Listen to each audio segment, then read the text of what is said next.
పడి మెట్ల పైకెక్కి గుడికేగు భక్తులకు ఎదురొచ్చే బంగారు స్వామి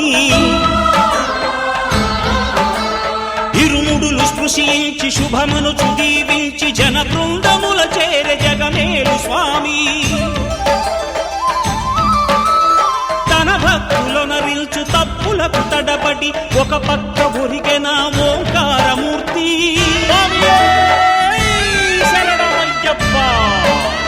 స్వాములందరూ తనకు సాయము కాగా ధీమంతుడై లేచె ఆ కన్య స్వామి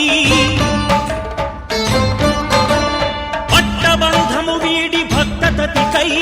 పరుగు పరుగున వచ్చే భూమిపైకి నరుడై